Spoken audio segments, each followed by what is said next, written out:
Assalamualaikum warahmatullahi wabarakatuh.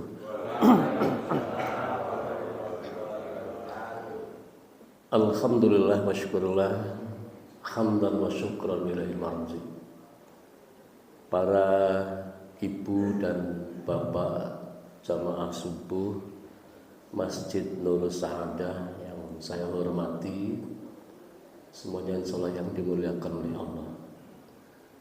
Segala puji hanyalah milik Allah. Selanjutnya salawat serta salam semoga tetap dilimpahkan atas Nabi akhir zaman, yakni junjungan kita Nabi Muhammad sallallahu alaihi wasallam. Beliaulah pembawa risalah ilahi sebagai rahmat untuk semesta alam. Ibu bapak rahimakumullah, dari bulan Syawal pengajian itu membahas silaturahmi terus itu nih. Kayaknya apa orang pada bosen itu nih. Nanti saya akan bicara sisi yang lain aja lagi tentang halal bihalal.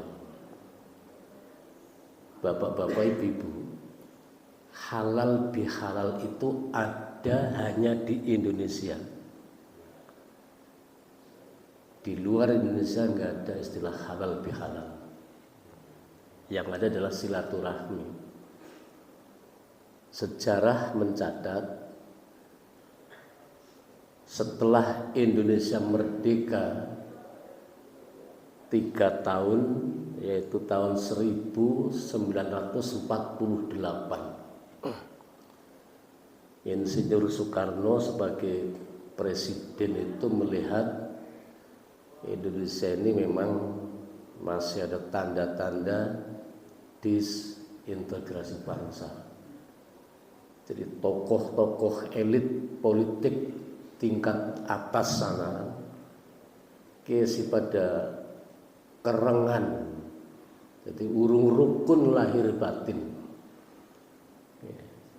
Apalagi setelah merdeka ini Indonesia mau jadi negara Islam atau yang lain.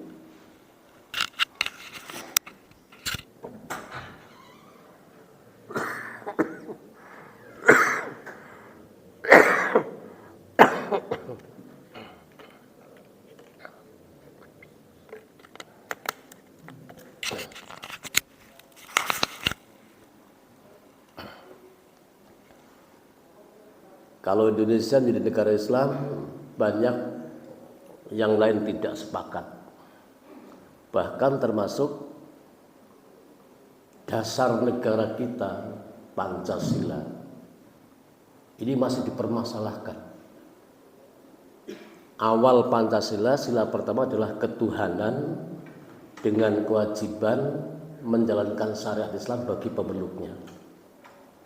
Ini mereka juga tidak sepakat, yang akhirnya sila pertama diganti ketuhanan yang Maha Esa. Jadi tingkat elit politik di atas ini masih kurang apa? Kesepakatannya, kebersamaannya, kesatuannya, persatuannya mereka kurang. Nah, maka Insinyur Soekarno pada waktu itu mikir gimana ya cara merukunkan mereka ini. Akhirnya beliau mengundang tokoh ulama dari Jombang, Jawa Timur, dari pesantren Paberasan, yaitu Ki Haji Abdul Wahab Hasbullah. Dipanggil ke istana, gimana masa depan bangsa kita. Orang-orang kita sekeliling kita itu pada belum guyub rukun gimana. Kemudian Kiai Haji Abdul Wahab Hasbullah mengusulkan kita adakan silaturahmi aja. Dan Bung Karno mengatakan kalau silaturahmi itu kan udah hal yang biasa, dan kesannya kalau silaturahmi itu adalah milik umat Islam. Sedangkan tokoh-tokoh bangsa ada yang non muslim. Gimana ini? Nah, kemudian Kiai Haji Abdul Wahab Hasbullah, udah gini aja, kita adakan silaturahmi tapi kalimatnya jangan silaturahmi. Ibu-ibu kurang keras, Pak. Jadi kalimatnya jangan silaturahmi. Terus gimana? Gimana kalau kita namakan silaturahmi itu ya, kita adalah halal bihalal. Jadi halal bihalal, kita saling menghalalkan kesalahan-kesalahan mereka kita maafkan, kesalahan kita juga mereka maafkan. Jadi saling halal bihalal. Itu seperti itu. Bung Karno sepakat, kemudian pejabat-pejabat tinggi negara diundang ke istana dalam rangka acara halal bihalal. Itu seperti itu. Ini terjadi pada tahun 1948. Nah, sampai sekarang istilah halal bihalal ini sudah di telinga itu sudah kelihatan sudah familiar gitu ya, di masyarakat kita Indonesia. Tapi di luar negeri enggak ada. Di luar negeri yang ada adalah silaturahmi. Gitu ya. Nah, nanti silaturahmi ya tujuan kita adalah bagaimana kita bisa membangun kebersamaan, membangun ukhuwah agar umat Islam itu bersatu. Bapak Ibu, kalau umat Islam itu sudah bersatu, kita tidak akan dilecehkan oleh orang-orang yang tidak beragama Islam. Dan kesatuan persatuan umat ini yang sering ditakuti oleh orang-orang barat. Makanya orang-orang barat mengatakan saat sekarang ini yang paling ditakuti oleh orang barat adalah bangkitnya raksasa dunia. Nah, ketika mereka ditanya apa yang kau maksud dengan bangkitnya raksasa dunia, ini orang barat mengatakan khususnya adalah Amerika. Dia mengatakan yang dimaksud dengan bangkitnya raksasa dunia adalah bersatunya umat Islam. Gitu ya. Umat Islam bersatu, kalimah hikmah mengatakan al-ittihadu yujidul quwata wal quwwatu tadman najah.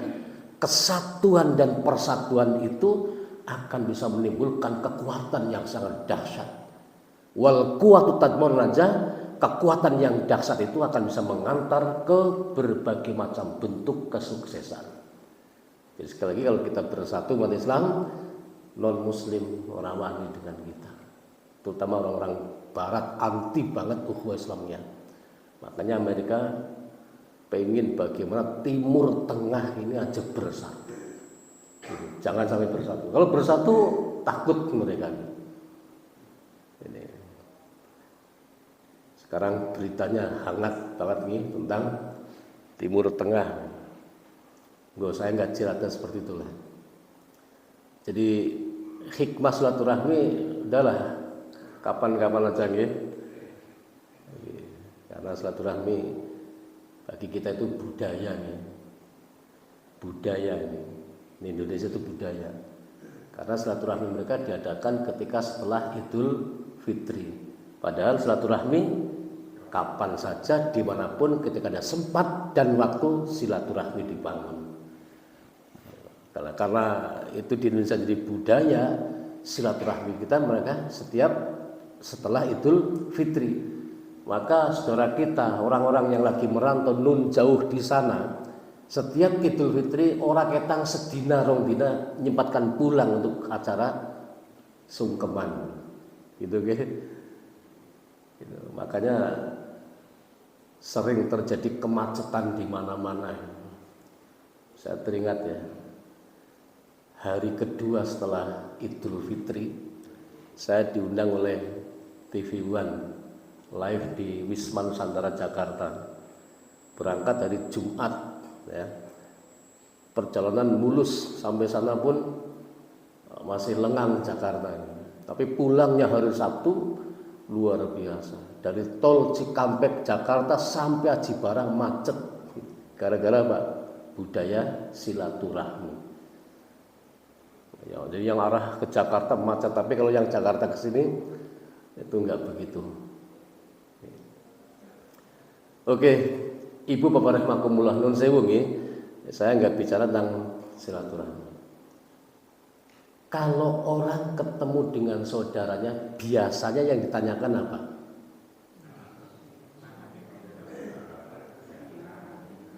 Ayo, gimana kabarnya terus? Sehat, itu nggih. Jadi nek ketemu kancane ora siki dunyamu mundak pira, enggak kan nggih. Kabar kesehatan, keselamatan. Kalau begitu berarti sehat penting. Jawabannya iya. Sehat itu penting. Bapak Ibu, saya pernah membaca Harian Republika tahun 85. Udah lama banget. Saya mendapatkan kalimat sehat. Jadi saya hanya berdasarkan membaca. Jadi nanti yang saya sampaikan dengan sepakat boleh, tidak juga nggak apa-apa. Wong ini bukan Quran, bukan hadis. Sehat yang saya baca itu sehat itu adalah manunggaling aksara SEHAT. Dibaca sehat. Terus berikutnya, S-nya itu adalah seimbang gizi. Gitu. Kemudian E-nya adalah nun sewu, kalau yang lah saya kadang-kadang mikir-mikir, ini mudah-mudahan tidak ada yang tersinggung ya. Saya kan berdasarkan baca tok, ini saya sampaikan. Jadi kan jangan tersinggung ya. S-nya seimbang gizi, E-nya adalah enyahkan rokok. Alhamdulillah nang kene langkasi ngerokok nggih. Alhamdulillah. Kita nang masjid gitu loh nggih. Bu ngono bali maring medek karena kita enggak tahu.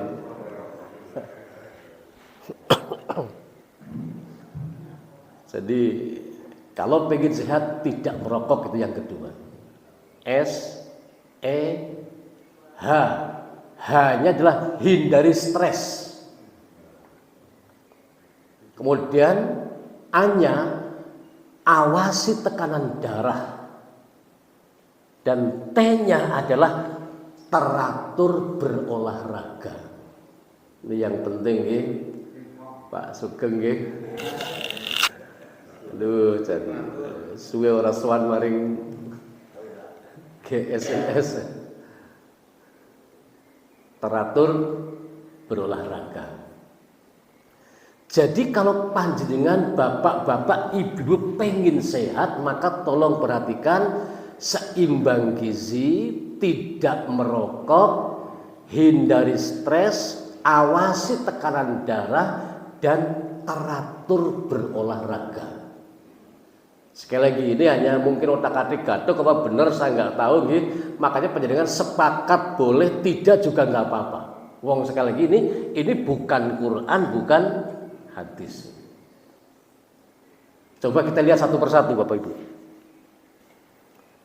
Kalau kita pengen sehat, seimbang gizi. Bapak-bapak, ibu-ibu, tubuh kita itu butuh protein yang seimbang. Protein nabati, sayur-sayuran, buah-buahan itu penting. Protein hewani, daging-daging, sapi, apa kambing, apa tengkleng gitu ya.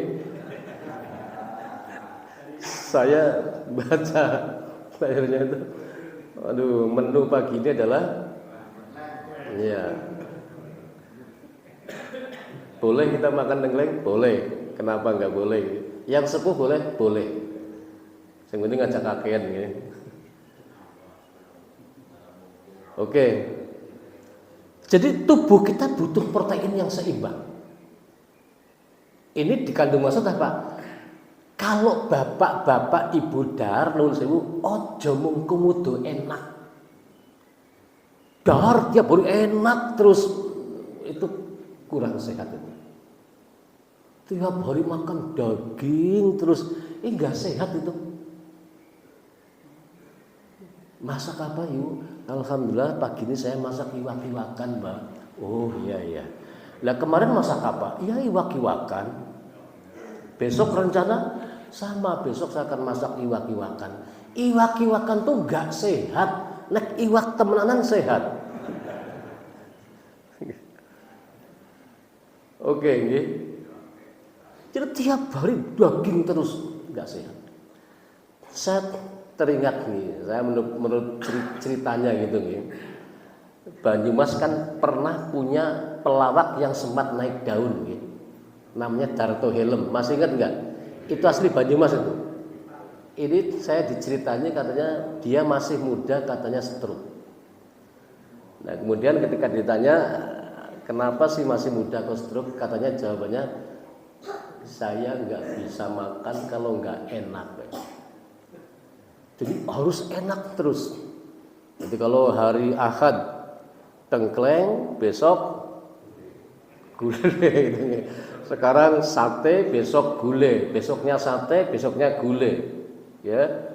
Minggu sate, Senin gulai, Selasa sate, Rebo gulai.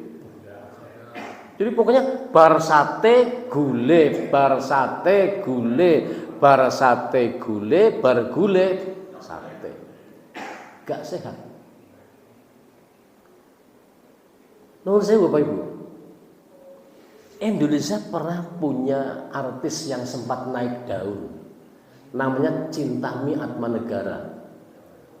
Itu artis yang sempat naik daun. Kira-kira bapak-bapak ibu-ibu jenengan kepengen naik daun apa mboten?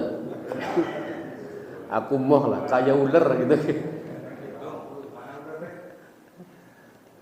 Nah, ini Cintami Atmanegara agak model Titik Puspa ini. Jadi usianya udah ke sana tapi ketok seger. Ketika ditanya wartawan, Mbak Cintami, Anda usianya ke sana tapi ketok seger. Itu gimana? Dia bilang 2 rahasia saya. 1 sayur, yang kedua buah. Proteinnya seimbang, nabati hewani.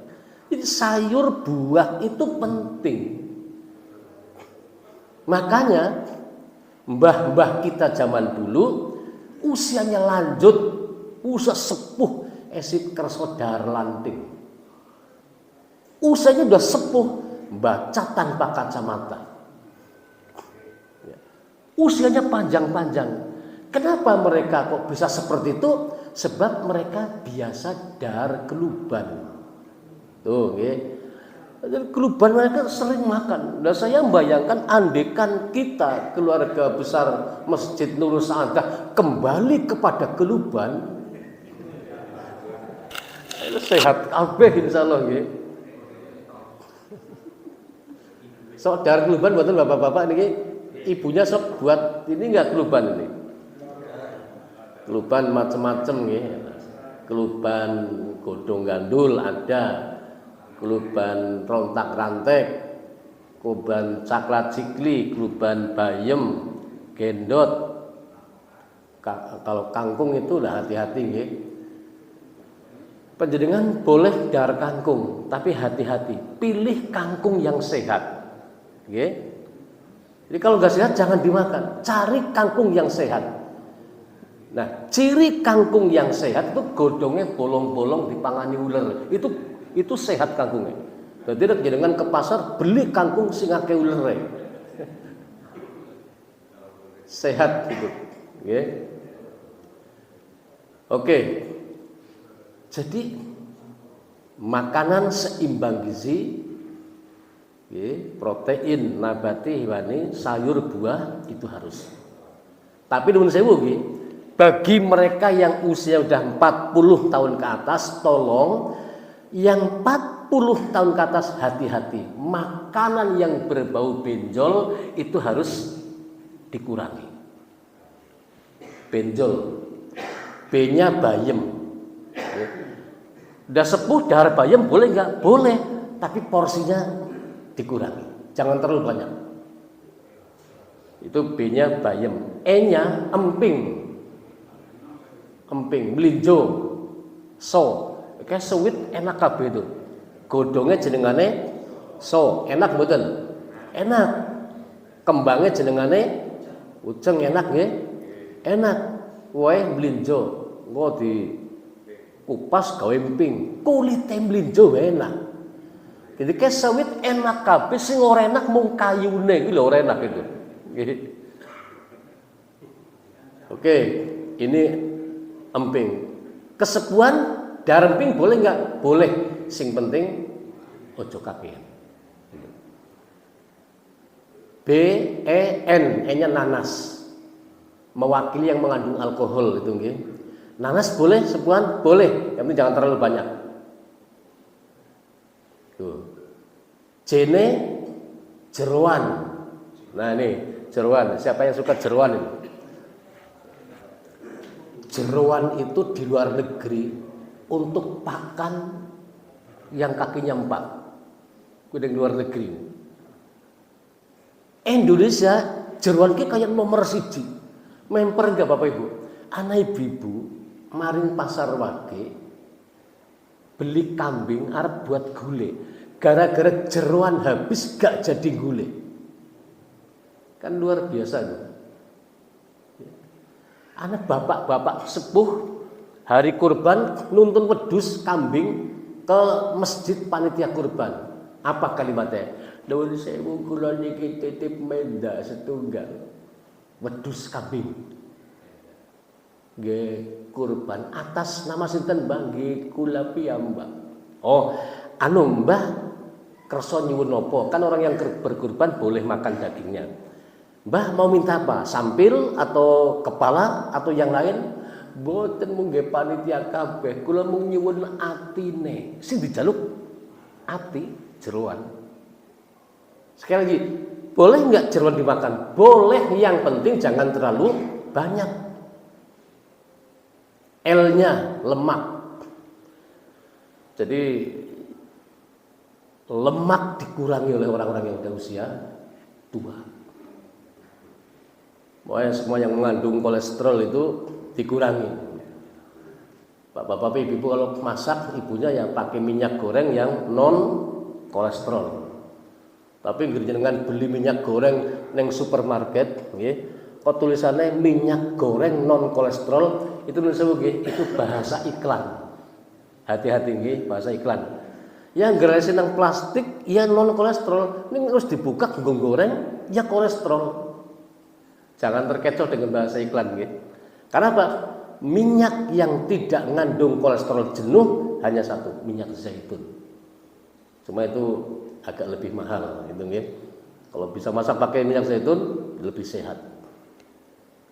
Jadi minyak goreng non kolesterol itu bahasa iklan. Saya ingat nih, di tempat saya Penatusan sana itu ada bakul sate. Ini nggak bahasa iklan laris. Memang satenya sih enak itu. Gerobokannya warna hijau, tulisannya ke bawah, atas sendiri sate, bawahnya ayam, bawahnya kampung, bawahnya blater. Jadi sate, ayam, kampung, blater. Orang yang tidak tahu ini dikira ayam kampung. Saya tanya, Pak, ini ayam kampung, Pak? Sanes, ayam kampung gimana mboten badhe. Wong ayam kampung itu mahal. Jadi kan tulisannya sate ayam kampung blater. Anu nun sewu niki sate ayam. Lah kula niki kampung kula, desane kula kampung kula niku jenenge blater. Dadi sate ayam saking kampung blater. Oke. Jadi yang namanya bayem, emping, nanas, jeroan, O-nya otak. L-nya lemak. Ini tolong boleh orang tua makan boleh, yang penting jangan terlalu banyak. Saya ingat Bapak Ibu, ketika peresmian Balai Keruan Purwokerto Wetan, peresmian itu nanggap wayang, dalangnya Ki Mantep Sudarsono. Nah sebelum beliau tampil ke panggung, saya ngobrol banyak dengan beliau. Pak Mantep alhamdulillah terakhir dia mantep beragama Islam. Saya bilang, Pak Mantep, ini dengan sepuh tapi dalangnya semakin apik. Banyumas dalang nomor 1, setelah tua suaranya entong habis-habisan. Gimana rahasianya? Apa yang dimakan? Apa yang diilari? Pak Mantep senyum, aku ki apa wae tak maem, mung sarwa sithik. Jadi tidak terlalu banyak. Jadi ketika sudah usia 40 tahun ke atas. Oke, ini yang pertama Bapak Ibu ya. Ini saya sebetulnya nanti jam 6 di Masjid Wijaya Kusuma nih. Unwiku Karangsalam ya. Jadi nanti saya mungkin ajatakan jam 6 lagi. Dan saya di rumah juga lagi punya hajat tabligh akbar di masjid saya tuh. Karena nanti jam 8 mulai. Tapi ini sudah ditulis ya, tetap saya pengajian walaupun nanti nggak lama lagi. Oke, sekarang yang kedua. E-nya, tadi S-nya seimbang gizi, E-nya enyahkan rokok. Bapak-bapak ibu. Satu tokoh ulama besar namanya Hasan Al-Banna. Hasan Al-Banna dalam 10 besar wasiatnya beliau mengatakan rokok hukumnya haram. Tapi hanya satu orang dong.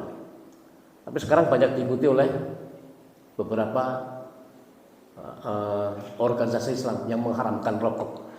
Tapi dulu hanya satu orang yang mengharamkan, namanya Hasan Al-Banna. Dalam 10 besar wasiatnya beliau mengatakan rokok hukumnya haram. Gitu. Tapi kalau jumhur ulama, kebanyakan ulama mengatakan ya nggak haram lah. Kalau haram dalilnya mana? Kalau jumhur hanya berpendapat rokok hukumnya hanya makruh saja. Makruh artinya kalau tidak merokok itu lebih bagus. Gitu. Nah, karena rokok hukumnya cuma makruh, maka sing biasa ngerokok diterusnya ya ora apa-apa lah nih. Oke. Oke. Kemudian SEH, hanya adalah hindari stres. Bapak-bapak ibu, saya berkeyakinan semua manusia pasti punya masalah. Oke. Tolong jangan terlampau jelimet le mikir, nanti stres itu. Yang semadio biasa-biasa aja itulah. Saya yakin semua orang pasti punya masalah. Hanya mungkin masalahnya beda-beda. Ada orang yang masalahnya ekonominya terjepit, itu masalah. Ada lagi yang punya masalah terlilit hutang susah bayar, ini juga masalah. Ana wong sugih, ya. Dia nggak punya hutang.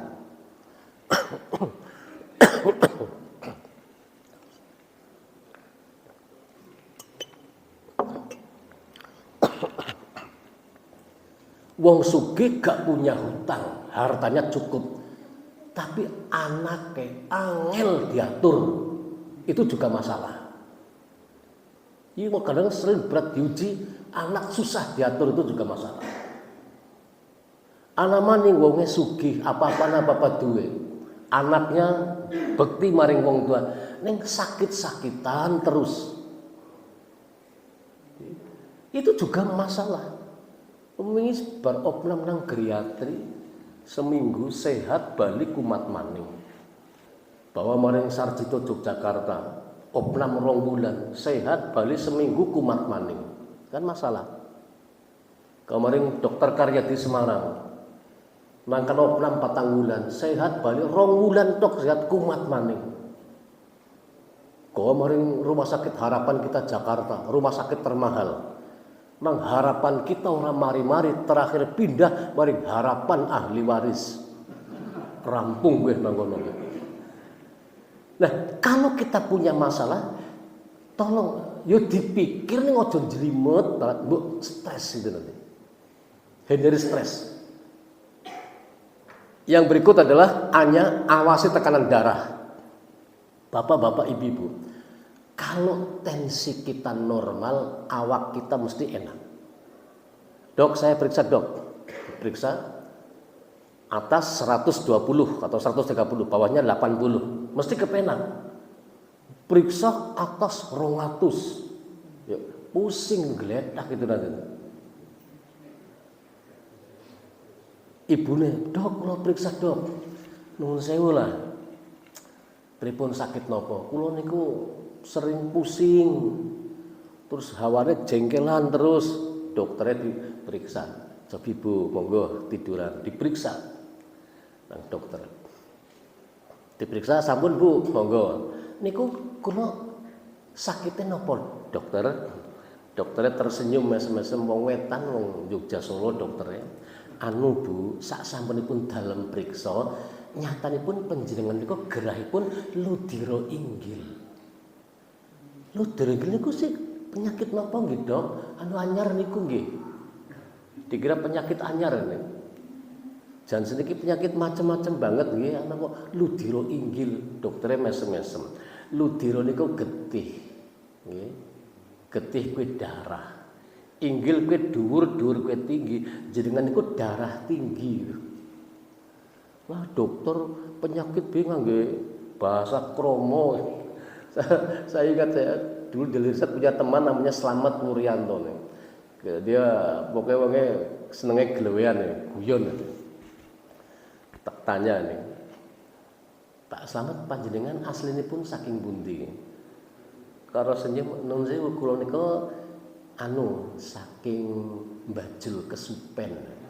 Lho tak goleti petane ora ketemu Bajul Kesupen ki nang endi gitu nggih. Jebule Bajul kuwi buaya, Kesupen kuwi lali. Dadi wong boyo lali dikrowaken Bajul Kesupen.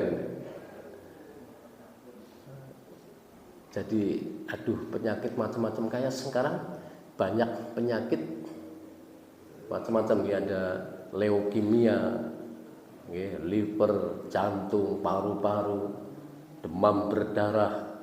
Penyebabnya nyamuk tapi bukan demam berdarah, namanya penyakit kunyuk-ngunya gitu nggih. Itu. Napa, Pak? Sing ngomong cikungunya kuwi sapa? Wong penyakit kuwi tekane orang ngomong lungane mulet. Gitu kira begitu. Kayak monyet, munyuk gitu loh. Saka tunggal itu cikakak. Orang tuh nggak tahu itu monyet dari mana asalnya. Tekannya orang pada ngomong. Barang wisaknya kon lunga mulut. Sekarang lagi krisis makan merambah mari masyarakat. Pintu nggak dikunci, ketek mesti masuk. Nyolong ya apa-apa. Hanya wong cikakak ngerti, ketek kuwi wedine kuwi mung karo ban. Gitu. Jadi makanya rumah wong-wong cikakak kan dhuwure payon nang atap genteng itu akeh ban motor, ban mobil dicokkan dhuwur genteng. Ketek ora wani munggah. Lah ketika saya tanya, "Kok bisa ya sama ban itu wedi?" Jadi ceritanya gue mbiyen nenek moyangnya gue tahu mati ketabrak truk jare gitu loh. Jadi anggar roda ban itu pada trauma kabeh ketek. Tapi nyatanya begitu. Jadi dengan ban itu takut itu. Saya juga nggak tahu kenapa seperti itu. Nggo teng cikakak ngene. Nggih. Awasi tekanan darah gitu nggih. Tolong kalau kita punya alat sendiri di tensi normal kita akan kepenak. Karena apa? Tensi kita sewaktu-waktu bisa berubah. Oke. Yang terakhir Bapak Ibu rahimakumullah, T-nya teratur berolahraga. Saya ingat ketika saya diundang pengajian di keluarga besar YS Yasmirja Jatiwinangun. Itu yang punya mobil dulu YS jurusan Purwokerto Cilacap. Itu saya diundang ke sana. Nah, dulu Dokter Benyamin keluarganya itu ketika istrinya meninggal dapat istri lagi itu keluarga YS itu. Nah, ketika sambutan beliau apa? Beliau seorang dokter. Beliau mengatakan salah satu cara keluarnya penyakit dari tubuh kita adalah bersama dengan keluarnya keringat. Gitu. Jadi kalau kita kerja keras berkeringat itu sehat gitu. Kita berolahraga, berkeringat, kita akan sehat. Monggo, olahraga yang disukai itu apa? Kadang ada orang yang nggak bakat bulu tangkis, pingpong, bal-bal, nggak bakat. Udah jalan-jalan yang penting berkeringat. Apalagi kalau yang udah punya seneng olahraga sesuatu, wis punya itu olahraga. Nah, kalau yang kesepuan biasanya olahraganya yang paling tepat lopo Mbah Meti. Iya, pingpong ya nanti kali Pak Sugeng ya Pak Dudik nih. Oke, terus labelnya sudah mengatakan begini. Setidaknya olahraga kita minimal sehari itu 15 menit. Beliau mengatakan seperti itu. Jadi olahraga kita minimal 15 menit. Dan itu bisa dipipil. Kalau pagi 15 menit mau berangkat ke kantor, mau ke ke toko atau ke pasar dan lain-lain, bisa dipipil. Pagi gerakan tubuh kita 5 menit. Nanti siang 5 menit, sore 5 menit. Yang penting minimal sehari itu 15 menit. Jadi jangan sampai nggak olahraga. Makanya Rasul itu membiasakan setiap bangun tidur, beliau itu selalu berolahraga, melatih pernapasan, menggerakkan tubuhnya dengan gerakan tertentu. Sekarang orang menamakan senam. Senam itu penting, ya, olahraga. Nah, itu sehat, seimbang gizi, tidak merokok, hindari stres, awasi tekanan darah dan teratur berolahraga. Kalau itu kita lakukan, kita akan sehat. Kalau kita sehat, kita akan bisa konsentrasi dalam segala hal. Konsentrasi bekerja, konsentrasi membaca, konsentrasi berkarya, dan terutama adalah konsentrasi dalam beribadah kepada Allah Subhanahu wa Ta'ala. Gimana kita bisa khusyuk, bisa konsentrasi ketika kita sakit-sakitan. Nabiullah Ayub alaihissalam diuji sakit yang begitu parah. Gak ada umat sebelumnya diuji seperti Nabi Ayub. Umat sesudahnya juga gak ada yang diuji seperti Nabi Ayub. Tapi ketika dia masih bisa konsentrasi, dia belum minta disembuhkan oleh Allah. Tapi begitu sakitnya sudah mulai mengganggu konsentrasi ibadahnya, baru Nabi Ayub doa kepada Allah Subhanahu wa Ta'ala untuk bisa sehat. Karena apa? Memang sakit bisa jadi nggak bisa konsentrasi penuh ketika ibadah kepada Allah Subhanahu wa Ta'ala. Baik, Bapak Ibu rahmatullah, mungkin ini yang saya sampaikan nggih. Ini jam 6 kurang 10 nggih, ini pas nggih. Nanti saya ke Unwiku jadi pas nanti lah insyaallah. Baik, ini yang saya sampaikan nggih. Kurang lebihnya mohon maaf. Mari tundukkan kepala kita. Kita mohon kepada Allah, kita berdoa kepadanya. Mudah-mudahan hidup kita senantiasa mendapatkan limpahan dan curahan rahmat dari Allah Subhanahu wa Ta'ala. Amin ya rabbal alamin. Monggo kita doa. A'udzubillahi minasyaitonirrajim. Bismillahirrahmanirrahim.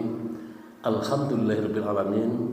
Wassalatu wassalamu ala nabiyyika wa rasulika amin wa ala alihi wa sahbihi ajma'in. Allahumma ighfir lil mu'minina wal mu'minat wal muslimina wal muslimat al ahya'i minhum wal amwat innaka sami'un qaribun mujibud da'wat. Rabbana la tuzigh qulubana ba'da idh hadaitana wa hab lana min ladunka rahmah innaka antal wahhab. Allahumma inna nas'aluka salamatan fid din wa 'afiyatan fil jasad wa ziyadatan fil ilmi wa barakatan fil rizqi wa taubatan qabla al-maut wa rahmatan indal maut wa maghfiratan ba'dal maut wa najatan minan nar wal 'afwa indal hisab. Rabbana atina fid dunya hasanah wa fil akhirati hasanah wa qina adzabannar. Wa subhana rabbika rabbil izzati amma yasifun wa salamun alal mursalin wa akhiru da'wana anil hamdulillahi rabbil alamin. Assalamualaikum warahmatullahi wabarakatuh.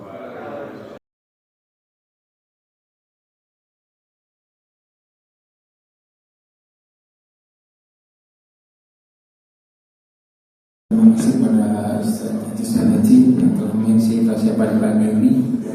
Dan untuk selamatkan di antara kita, mungkin selama kita bergaul selama ini ada kesalahan yang belum termaafkan. Dengan musyawarah ini harapannya kita saling memaafkan dan saling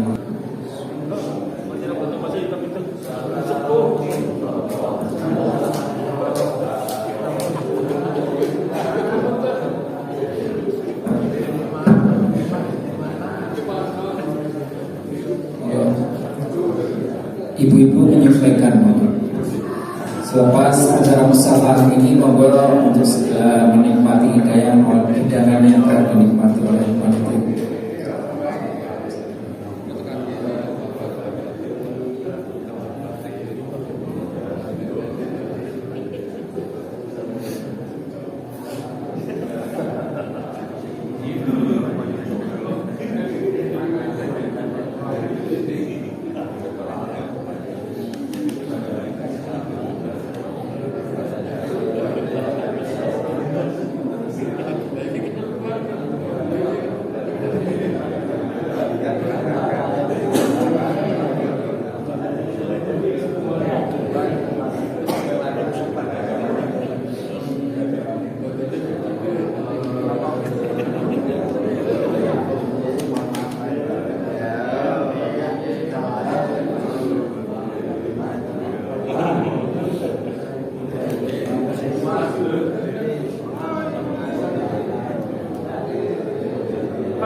cara